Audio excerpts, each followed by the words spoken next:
This is Kits and Wagers. I'm Adam Zdroik, joined by Chris Owen to talk Game Week 3 in the Premier League.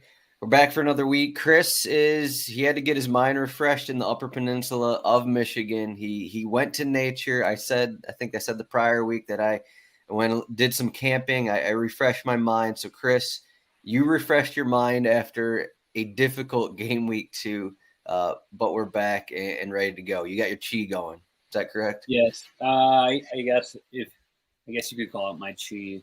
Tough week for me last week. Maybe a lack of preparation. Definitely a lack of results. But I did play. I went on a golf trip with some buddies last weekend, and I always kind of consider that to be like going outside light.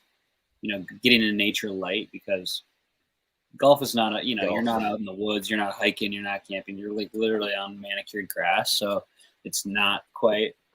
I do think that now I'm back in the home office here. I got signed Alex Morgan right over my right shoulder. I got the scarves in the background. So I do feel better about being back in the office here at worldwide headquarters for half of Kits and Wagers. But yeah, we're back, and I'm really fun game week here. We've got some interesting matchups we're going to talk about. Big one on Sunday with Newcastle, Liverpool. I think we're going to talk about a couple other teams, and it's been a grind, at least for season long, from FPL and Fantrax. A tough start for me overall, and part of this is the preparation to get the season long team going. So I'm looking forward to discussing a couple more games this week. It's not good when it's game week 3 and Chris is already calling it a grind, but yeah. Well, luckily there's 36 more game weeks, so we can change things. It's never too early. Luckily, we have a long way to go, so we can change our mind here pretty shortly. Yeah, yes. So so Chelsea play Luton Town on Friday. We won't be talking about that one, but as I looked before the show, there's EFL Cup. I believe that is the Carabao Cup. There's cup matches next Tuesday and Wednesday, so there's no Monday match.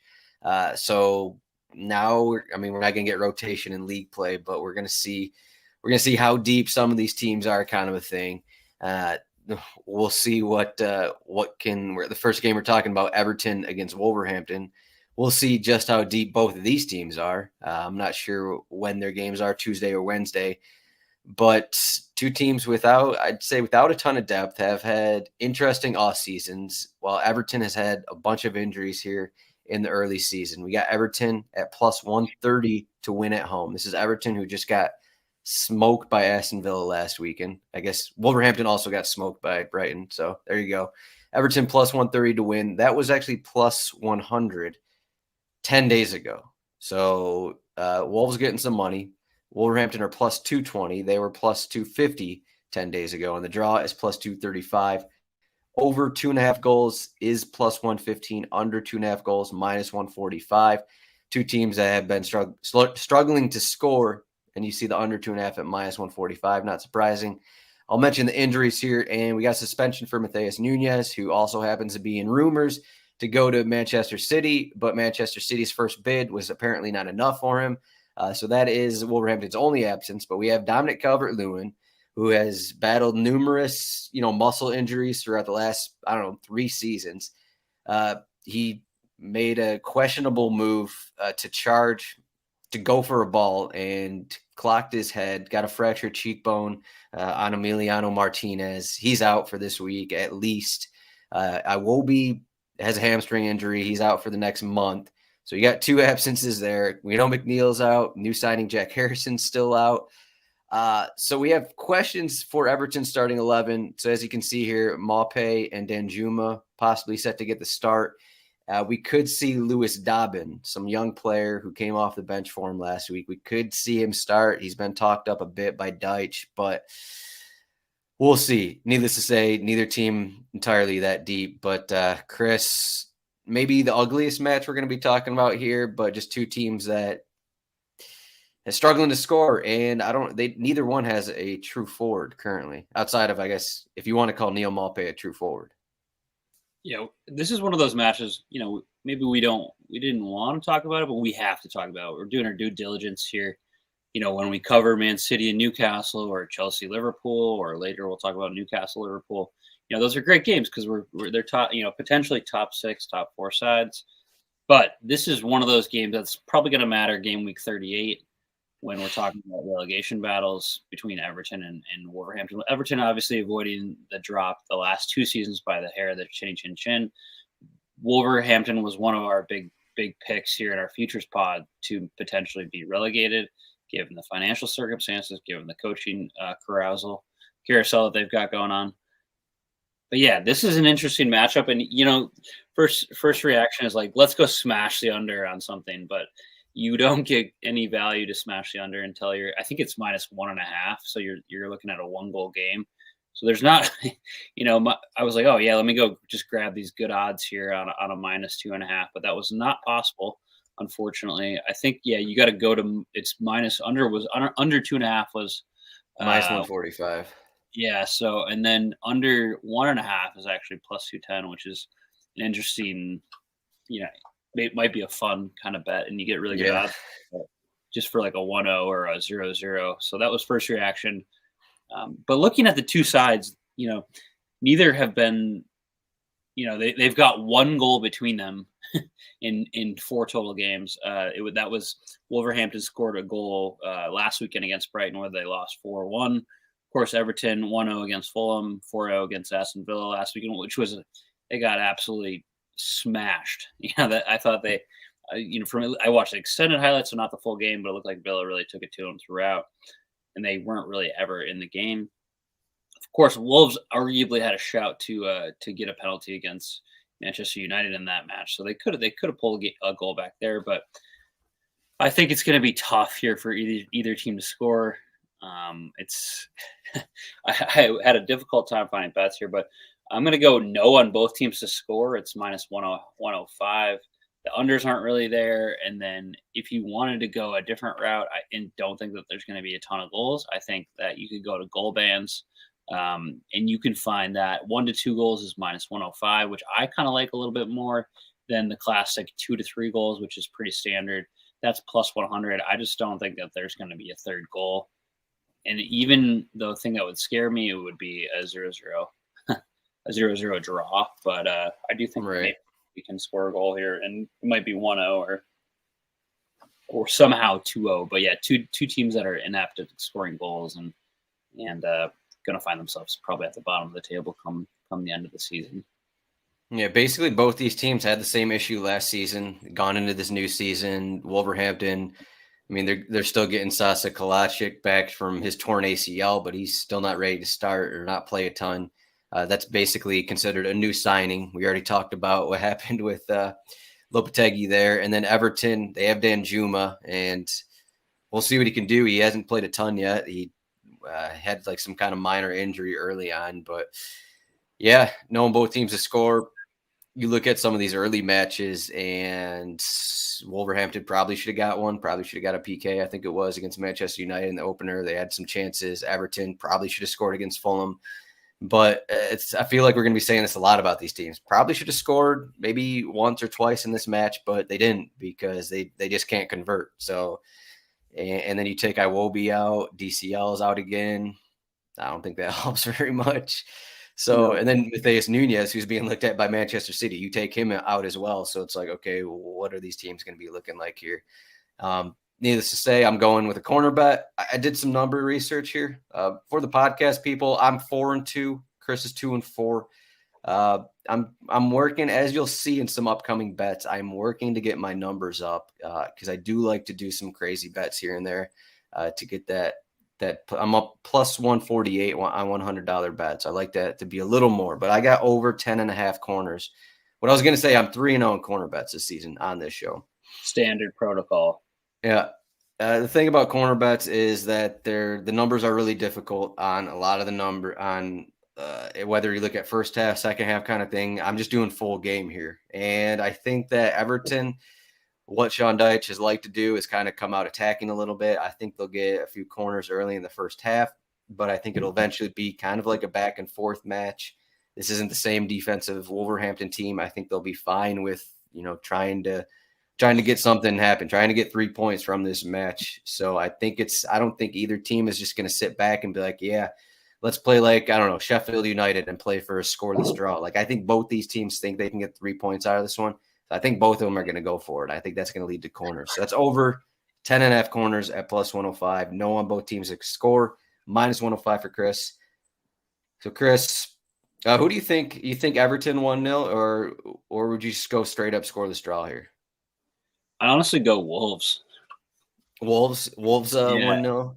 Yeah, I mean, I've watched a little bit of Everton, and I've seen both teams, but I think Wolves in the small sample size of teams that I've seen, it looks slightly better.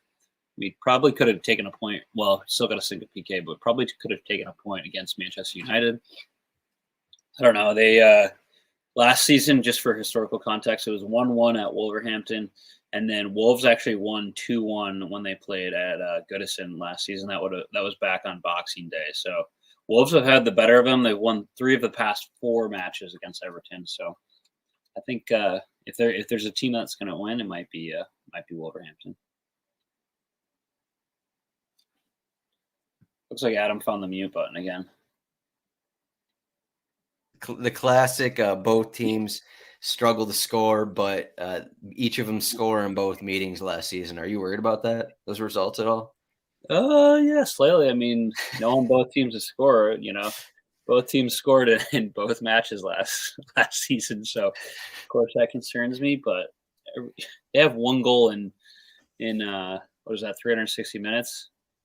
Yeah, between the 2 teams. So yeah, I mean, and that's all. I mean, it's just always the worry when you do this kind of bet. It's like, well, both teams, they struggle to score, but they also both are going to be near relegation and are terrible. Yeah. So maybe their defenses just give up a free goal kind of a thing.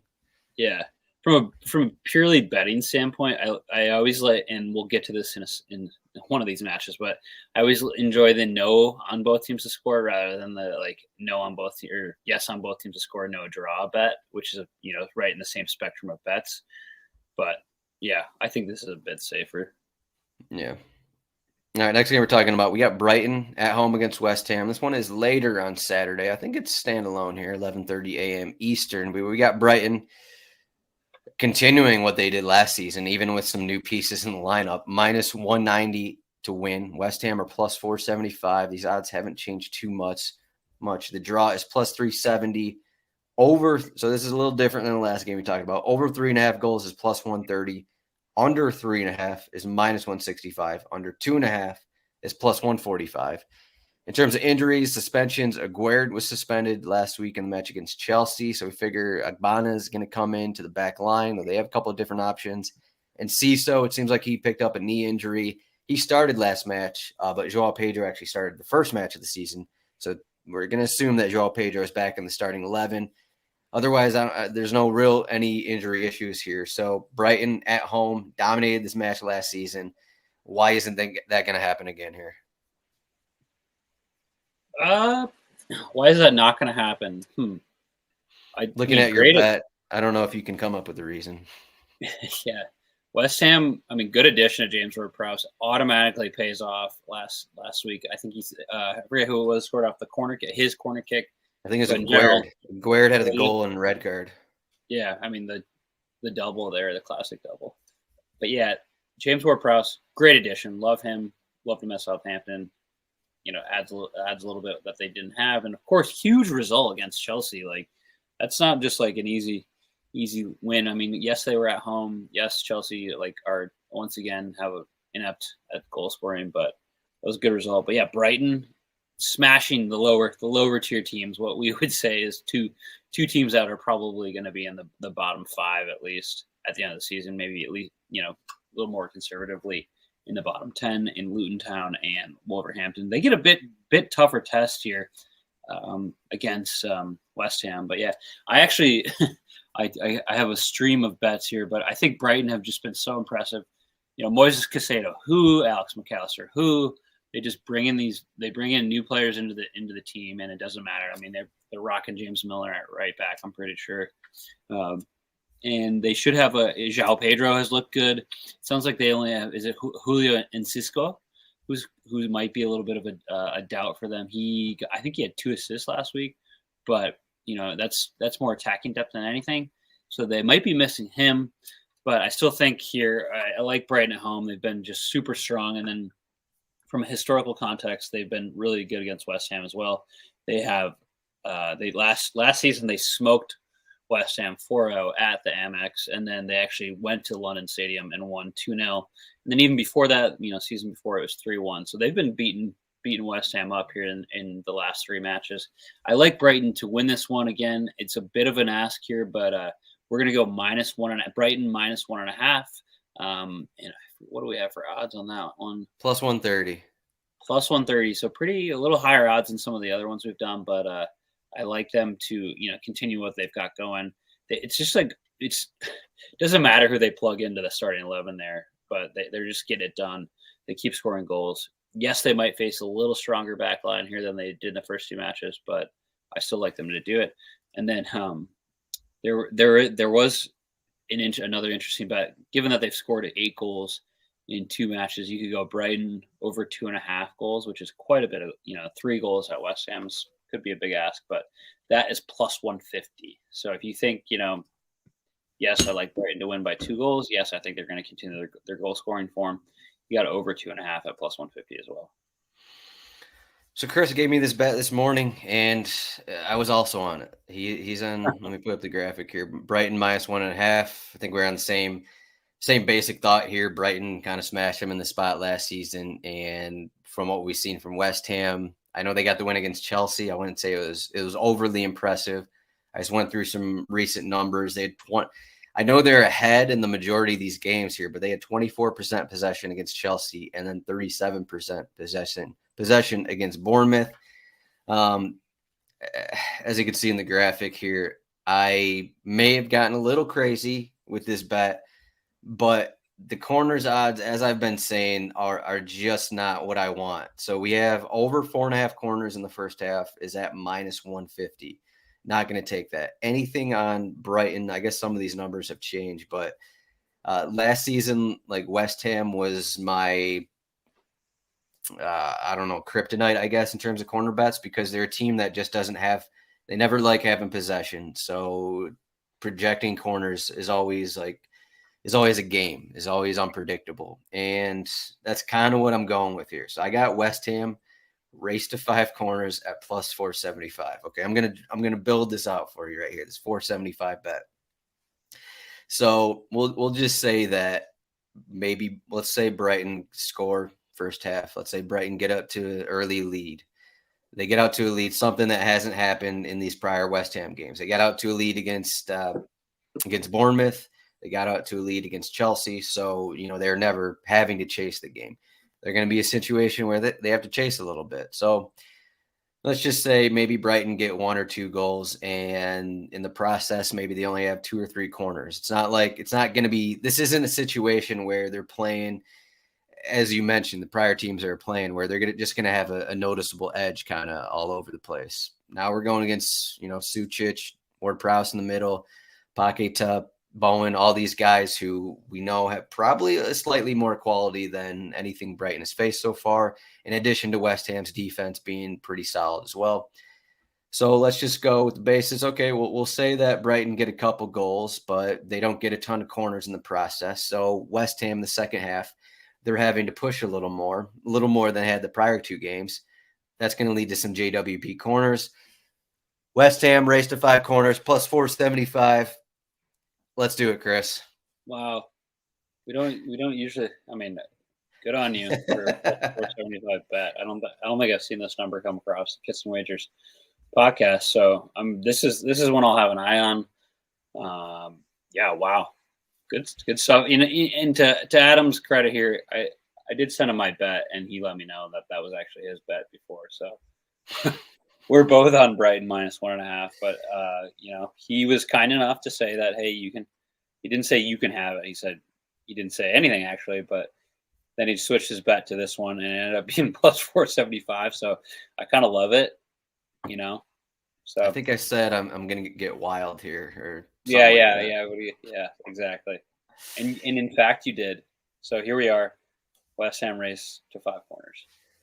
There's always a chance with Brighton games where they just get 7 corners in the first half, and you're like, well, that's why this bet was +475. But I think there's also a chance that what happens is kind of what I laid out here. So hopefully that happens there. But Again, I got West Ham race to 5 corners at +475. Chris has Brighton minus 1.5, plus 130. We're on to the team parlay here, which hasn't gotten off to a great start, I'll say. Chris had Newcastle double chance last week at Manchester City. I had something that did not hit. I already put it out of my head, so there you go. But yeah, I'll just go first here because my first bet is Newcastle minus 0.5 corners in the first half against Liverpool. That's minus 120. Just got done talking about that for 10 minutes.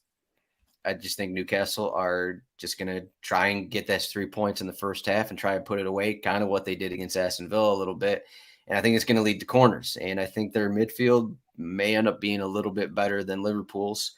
We'll see how they line up, but I think they're just going to have more corners. So Newcastle minus 0.5 corners in the first half, minus 120.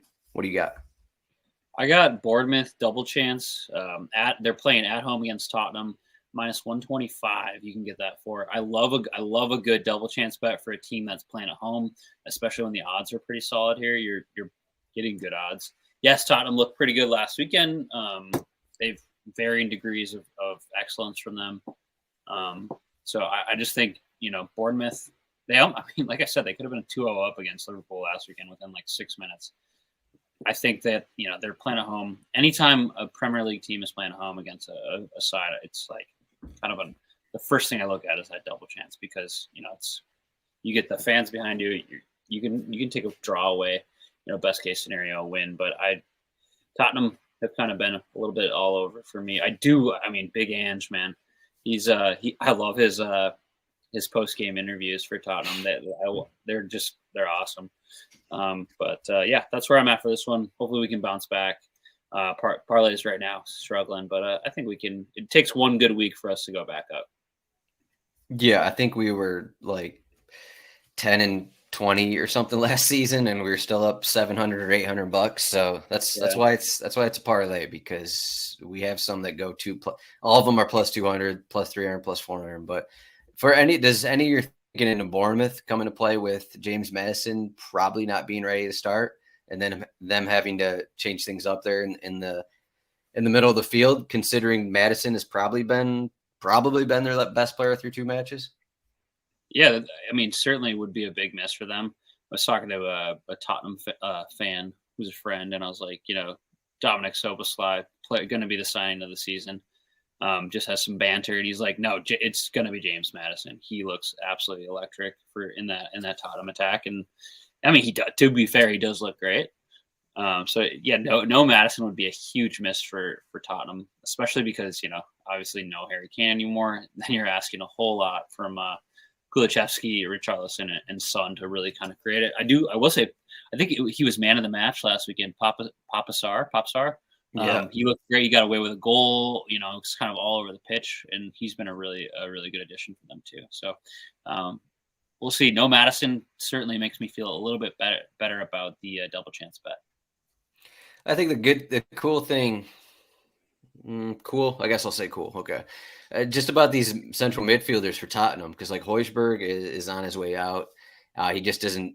I don't know what happened. He didn't fit with the new manager or what happened there. But like Pape Sarr, Oliver Skip started the opener, Basuma, like these guys who just weren't working last season. Because Basuma was the big signing. Yeah. He was the guy in Brighton's midfield before Moises Caicedo. So he was a big signing.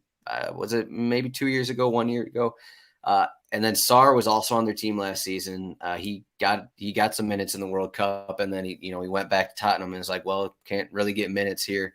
And now these guys, it's like, okay, these guys are both actually really good, and if they're in the right system, they're some of the better, maybe one of the best midfields here in the league. So that's just what the difference in managers can do, and I guess cool is the right word, I'll say. Yeah, pretty cool that guys who didn't have a role last season, all of a sudden they're looking pretty good here. So yeah, they're definitely playing a much better brand, I'll say. Last year they were tough to watch. Yeah. Again, team parlay. I got Newcastle minus 0.5 corners in the first half against Liverpool. That's -120. Chris has Bournemouth. Double chance against Tottenham, -125. That equals +230 odds. That's all we got for the show. Again, here's the cheat sheet I just pulled up. Cheat sheet, rotowire.com/soccer trial, free 48-hour trial. This has lineups for every team as well as odds, goal scoring odds. Look at these goal scoring odds. We got Haaland at -275 to score. Next closest, maybe surprisingly, Nicholas Jackson of Chelsea at -135. Looking to get his first club goal there for him in that Friday match. But looking at these games here, you mentioned an intriguing schedule. We just have 4 massive favorites: Manchester City against Sheffield United, Arsenal home against Fulham, Chelsea home against Luton Town, Manchester United home against Nottingham Forest. What team are you most worried about here? Chelsea, I guess. It has to be Chelsea or Manchester United. Yeah, it's Chelsea. You lose at home to Luton Town or drop points at home to Luton Town, you're in a world of hurt. Did you hear about Manchester United losing 3-0 to Burnley in a behind closed doors friendly yesterday, maybe Wednesday? I did not hear that. That's just big journalism right there from Adam. There's interesting things going on in Manchester United camp. Quickly on here, Mason Mount is out for the next week with a hamstring injury, and then Chelsea Chukwuemeka is out, and they're already struggling with injuries. Romeo Lavia is not ready to start. Caicedo probably going to come in and get a start. So immediately Chelsea have just massive injury issues already with Nkunku out for a few months.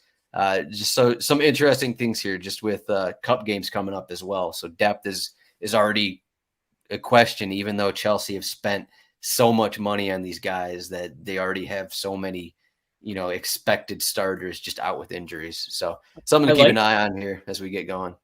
I like so many of the Chelsea players as players that aren't by themselves when they're not playing for Chelsea, but when they join them, whatever, let's watch the money burn.